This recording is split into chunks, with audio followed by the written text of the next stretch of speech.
One खातं काय उत्तरच द्यायला तयार नाही आम्हाला त्याच्यावरती.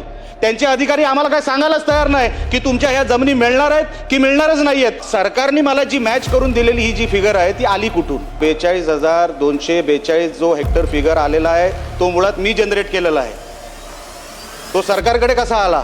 मी प्रांताला विचारलं, मी तहसीलदारांना विचारलं, मी BDOला विचारलं, मी कलेक्टरांना विचारलं, मी माहितीच्या अधिकाऱ्याला विचारलं. सगळ्यांना विचारल्यानंतर मी एक ढागातून हा फिगर काढलाय. मंत्री महोदयांनी ह्याच्यावरती जे उत्तर दिलं, मंत्री महोदयांचं काम अतिशय चांगलं आहे, त्याच्याबद्दल काही दुमत नाही. पण अधिकारी चुकीची ब्रीफिंग देत असल्यामुळे हा विषय अतिशय गंभीर बनलेला आहे. मी माझ्या मूळ प्रश्नामध्येच विचारलं होतं की हा 42,242 जो हेक्टर फिगर आलेला आहे तो मुळात मी जनरेट केलेला आहे. तो सरकारकडे कसा आला? हाच माझा विषय होता. एक विषय तो आहे, त्याच्यावरती उत्तर मला मिळालेलं नाही. विषय दुसरा असा आहे, सुप्रीम कोर्टामध्ये मग आपण जी नोंद पाठवलेली आहे ती कुठल्या आधारावर पाठवलेली आहे? अध्यक्ष महोदय, मंत्री महोदय, अशी जिल्हा प्रशासनाकडे नोंदच नाही आहे. नोंदच नाही आहे. मी प्रांताला विचारलं, मी तहसीलदारांना विचारलं, मी BDOला विचारलं, मी कलेक्टरांना विचारलं, मी माहितीच्या अधिकाऱ्याला विचारलं. सगळ्यांना विचारल्यानंतर मी एक ढागातून हा फिगर काढलाय. याची कुठे नोंद नाही आहे साहेब. मग सरकारने मला जी मॅच करून दिलेली ही जी फिगर आहे ती आली कुठून? एक माझा मूळ प्रश्न तोच होता. दुसरा प्रश्न, मग सुप्रीम कोर्टामध्ये आपण जे प्रेझेंटेशन केलं ते प्रेझेंटेशन कुठल्या आधारावर केलं? आधार नाही आहे साहेब. जिल्ह्यामध्ये तुम्ही आत्ता कलेक्टरना फोन लावा की वन खात्यामध्ये नोंद असलेल्या जमिनी तुमच्याकडे किती आहेत, त्यांच्याकडे फिगरच नाही आहे. अशा परिस्थितीमध्ये काय होतं आहे अध्यक्ष महोदय की जेव्हा आपण, आमचं एक गाव आहे कुडाळ तालुक्यामध्ये, पुळास नावाचं, 14 घरकुलासाठी तिथे पंतप्रधान आवास योजनेमध्ये तिथे ती स्कीम सँक्शन झालेली आहे, परवानगी मिळालेली आहे. आता वन असल्यामुळे 7/12वर त्यांना साहेब 1.5 वर्षापासून वन खात्याच्या खेपा मारायला पडत आहेत. त्यांना परवानगी मिळत नाहीये. ते 1.5 वर्षापासून वन खात्यामध्ये चाललेत की आम्हाला परवानगी द्या. घरकुल हे पंतप्रधान आवास योजनेतून मिळालेलं आहे. अशा परिस्थितीमध्ये वन खातं त्यांना 1.5 वर्ष झालं परवानगी देत नाहीये.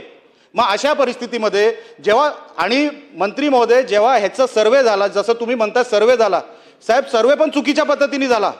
तो सॅटेलाइटच्या आधारावर झाला. आता सॅटेलाइटच्या आधारावर झालेला सर्वे, त्याच्यामध्ये शाळा आल्या, त्याच्यामध्ये मंदिरं आली, त्याच्यामध्ये शेती आली, त्याच्यामध्ये सगळेच आमचे जवळपास 300 गावं आली. आता अध्यक्ष महोदय, एकंदरीत जर आपण क्षेत्रफळ सिंधुदुर्गाचं बघितलं तर 5.5 लाख हेक्टरचं आहे. जर तुम्ही साहेब आमच्या जिल्ह्यावर पडलेली आरक्षणं किती आहेत, जर आरक्षणं किती आहेत जर तुम्ही त्याचा हिशोब लावला तर साहेब आकारी पड 1700 पेक्षा जास्त हेक्टर आहे. सागरी CRZ 600 पेक्षा जास्त हेक्टर आहे. कबुलायतदार गावकर 400-700 पेक्षा जास्त हेक्टर आहे. वनसंज्ञा व खासगी वने 38,643 हेक्टर पेक्षा जास्त आहे. इको सेन्सिटिव्ह जे सर्वात मोठं आमच्या जिल्ह्यावर ज्याचं क्षेत्रफळ आहे ते 2,97,000 आहे. हे सगळं अंदाजित सांगतो साहेब. अध्यक्ष महोदय, ही माझी फिगर आहे, शासनाची नाही. त्याच्यामध्ये खारपुटी क्षेत्र 473 हेक्टरची आहे. साहेब हे सगळं जर आपण मोजलं तर हे 2.25 लाख हेक्टर पर्यंत होतं. सरकारच्या नोंदीप्रमाणे नाही. ह्याला विचार, त्याला विचार, ह्या अधिकाऱ्याला पकड, त्या अधिकाऱ्याला पकड, त्याच्यातून ही फिगर जनरेट झालेली आहे. म्हणजे क्षेत्रफळ किती? 5.5 लाख हेक्टर. आणि आमची रिझर्वेशनमध्ये चाललंय किती? त्याच्यामध्ये सर्वात जास्त वन खात्याकडे आहे.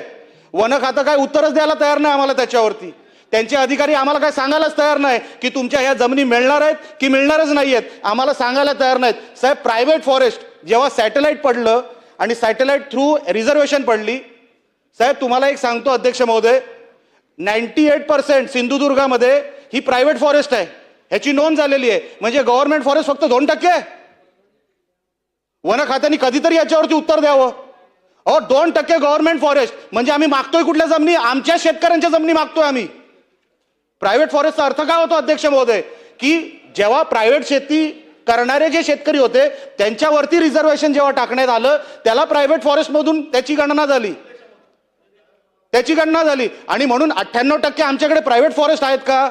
वन खात्याने एकदा जाहीर करून टाकावं. माझा प्रश्न लक्षवेधीप्रमाणे असा आहे की तुम्ही ह्याच्यावरती रिसर्वे करून आमच्या ह्या प्रायव्हेट जमिनी, आमच्या शेतकऱ्यांना, आमच्या कबुलतदार, आमच्या गावकऱ्यांना, आमच्या आकारीपड शेतकऱ्यांना, जिथे जिथे आमच्या जमिनी वन खात्याकडे गेलेल्या आहेत, रिसर्वे, टाइम बाउंड रिसर्वे, नुसतं आम्ही रिसर्वे करणार ह्याच्यावरती आम्हाला विश्वास नाही. टाइम बाउंड रिसर्वे करणार का? आमच्या ह्या सगळ्या जमिनी तुम्ही रिलीज करून देणार का? परत शेतकऱ्यांना देणार का? हा आमचा स्पेसिफिक प्रश्न आहे. अध्यक्ष महोदय, खरं तर माननीय निलेश राणेजी, हे जे फिगर्स आहे ना, हे फिगर्स काही ठीक आहे, तुम्ही वेगळा सर्वे केला असेल त्याबद्दल माझं दुमत नाही आहे, पण ऑलरेडी सुप्रीम कोर्टाला माझ्याकडे ॲफिडेविट आहे सुप्रीम कोर्टातलं, जे ॲफिडेविट तेव्हा दिलं होतं. मी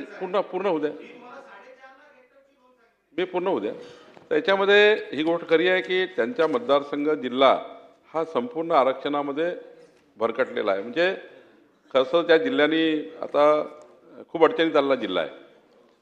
5,20,700 हेक्टरपैकी हे खरं आहे की 2/3 आरक्षण वेगवेगळे आहे, म्हणजे वेगवेगळं राखीव झालं आहे. त्यामुळे बाकी जे आकारी पळ वगैरे वगैरे जे काही राज्य शासनाच्या अधिकारात जे विषय आहेत त्याबद्दलचं वेगळं सर्वेक्षण, वेगळा काही विचार हा शासन करू शकेल. पण सुप्रीम कोर्टामध्ये जे आपण क्षेत्र ऑलरेडी आयडेंटिफाय करून तेव्हा, आज नाही, तेव्हा केलेलं आहे. तुम्हाला माहिती आहे 1997 गोदावरमच्या केसमध्ये. तर मला असं वाटतं की याच्यामध्ये एक मधात एक याचा डेव्हलपमेंट झाला आहे. मधल्या काळामध्ये या गोदावरम केसनंतर एक सुप्रीम कोर्टामध्ये एक 2008ला एक पुन्हा प्रतिज्ञापत्र सरकारने केलं की पुन्हा एक रिसर्वे केला, आणि त्या रिसर्वेमध्ये नंतर मग 28/2/2011ला इंटरलॉक्युटरी एक ॲप्लिकेशन दाखल केली, ज्यामध्ये सरकारने काही दुरुस्ती करण्याचा प्रयत्न केला. अशाच नवनवीन अपडेट्ससाठी डिजिटल कोल्हापूर चॅनेलला सबस्क्राईब करायला विसरू नका.